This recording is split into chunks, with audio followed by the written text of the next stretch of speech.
दोस्तों, ये जो पहलगाम में हुआ ये नहीं होना चाहिए था और उसके फलस्वरूप भारत ने ये इंडस वाटर ट्रीटी तोड़ दी है।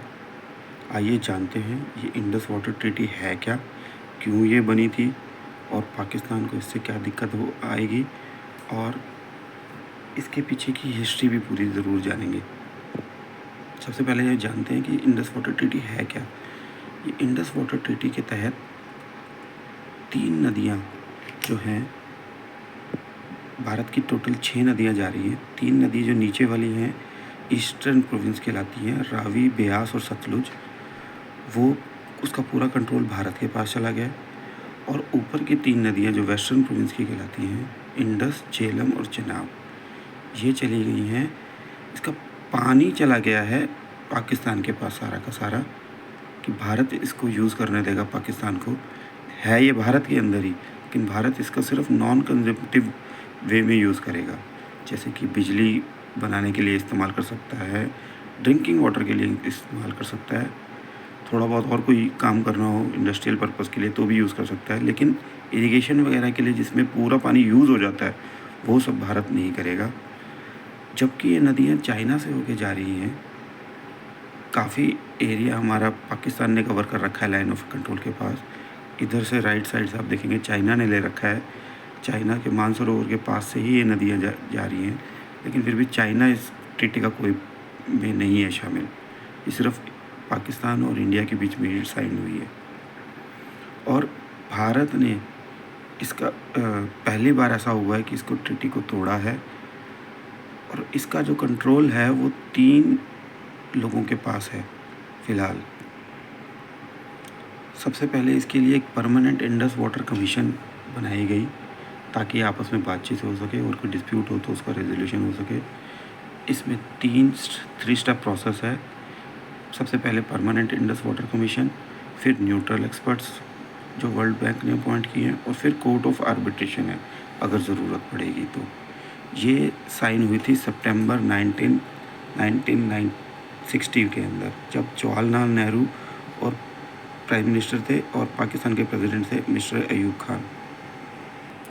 आइए अब जानते हैं कि इसकी ज़रूरत क्यों पड़ी और उसके लिए मैं आपको थोड़ा सा और पीछे लेके चलता हूँ। सबसे पहले हमारे ऊपर मुग़लों ने राज किया। मुग़ल आए काबुल से होते हुए मुल्तान, सिंध, गुजरात, मालवा, बराड़ होते हुए अहमदनगर होते हुए इन्होंने आरकोट तक राज्य किया और इधर अवध, बिहार और बंगला सारे पे कैप्चर कर लिया था। और फिर उसके बाद ब्रिटिशर्स आए। ब्रिटिशर्स ने इसको एक रूप दिया जिसके अंदर आप देख सकते हैं पूरा कंप्लीट पाकिस्तान है और पूरा वहाँ तक मेघालय तक सब कुछ इन्होंने कवर कर लिया और इसके काफ़ी प्रोविंस बना दिए, जिसके अंदर जितने भी राजा लोग थे उन्होंने अपनी अधीनता स्वीकार कर ली थी ब्रिटिशर्स के। एक कुछ तो वो प्रोविंस थे और आधे इंडियन के अलग अलग प्रोविंस थे। और इसके बाद जब भारत का पार्टीशन हुआ 1947 में, तो इसका कुछ ये रूप निकल के आया कि इधर बना पाकिस्तान, पाकिस्तान के बाद इधर बना ईस्ट पाकिस्तान, जिसको बाद में छुड़ा के बांग्लादेश बनाया गया और इंडिया की ये सब स्टेट्स बनाई गई। ऊपर का थोड़ा सा हिस्सा जो है ये पाकिस्तान ने ले रखा है और इधर से चीन ने ले रखा है। तो 1947 में हमारा देश आज़ाद हुआ। 14 अगस्त 1947 12 बजे के बाद जवाहरलाल नेहरू जी प्राइम मिनिस्टर बने और उन्होंने ये स्टेटमेंट दी कि व्हेन द वर्ल्ड स्लीप्स, जब सब सारा जहां सो रहा है, India will awake to life and freedom. और फिर उसके बाद 15 अगस्त को हम अपना इंडिपेंडेंस डे मनाते ही हैं, लेकिन उस दिन हमारा देश कम्प्लीटली आज़ाद नहीं हुआ था। उस राज फाइनली अभी भी ब्रिटिशर्स का ही था। जो फाइनल कोर्ट थी वो एम्परर ऑफ, जो ब्रिटिश क्राउन था उसी को एम्परर ऑफ इंडिया का टाइटल दिया गया था। और 1950 में जाके, जब 26 जनवरी 1950 में जाके हमारा कॉन्स्टिट्यूशन बना, तब जाके हमारे प्रेसिडेंट बने और उन्हीं को अपना हेड ऑफ स्टेट डिक्लेयर किया गया और ब्रिटिशर्स से संपूर्ण देश आज़ाद हो गया था हमारा। तो 1950 के बाद पाकिस्तान के साथ हमारा पानी का ये झगड़ा चलता रहता था। पानी के झगड़े के तहत ये 1960 में पाकिस्तान ने काफ़ी देशों को कहा बीच में आओ और ये मैटर निपटाओ। तो ये IWT इंडस वाटर ट्रीटी बनाई गई, जिसके अंदर 20% ही भारत को मिला गया पानी और 80% पानी जो था 135 MAF ये पाकिस्तान के पास चला गया और 33 मिलियन एकड़ फीट 33 MAF जो है वो इंडिया को एलोकेट हुआ पानी। तो भारत को 1917 में भारत ने हाइड्रो पावर प्रोजेक्ट्स बनाने शुरू किए जो कि इसे अलाउड थे बनाने, और फिर किशनगंगा हाइड्रो इलेक्ट्रिक प्लांट बनाया गया 2007 में, और अभी एक रैटल डैम भी बनने वाला है। तभी भारत इसका पानी को कंट्रोल कर पाएगा, क्योंकि पानी को कंट्रोल करना इतना आसान नहीं होता।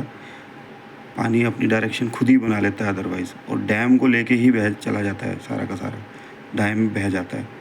तो अभी इसमें टाइम लगेगा कि भारत को क्या करना है, और इससे देखते हैं कि पाकिस्तान को क्या इफ़ेक्ट पड़ा है। तो उसके लिए हमें पाकिस्तान में कितनी रिवर्स हैं ये जाननी पड़ेंगी। ये पाकिस्तान के अंदर सब रिवर्स चल रही हैं, लेकिन अगर आप ध्यान से देखेंगे तो सबसे मेन रिवर ये इंडस वाली और ये झेलम रिवर ही है जो फाइनली जाके इंडस रिवर बन जाती है। तो अगर भारत ये ट्रीटी को तोड़ के पानी रोक देता है सिंधु नदी पे, तो पाकिस्तान को डेफिनेटली इसका झटका लगेगा और उसकी अर्थव्यवस्था चरमरा जाएगी। 66 ईयर्स तक भारत ने इसे निभाया है ट्रीटी को।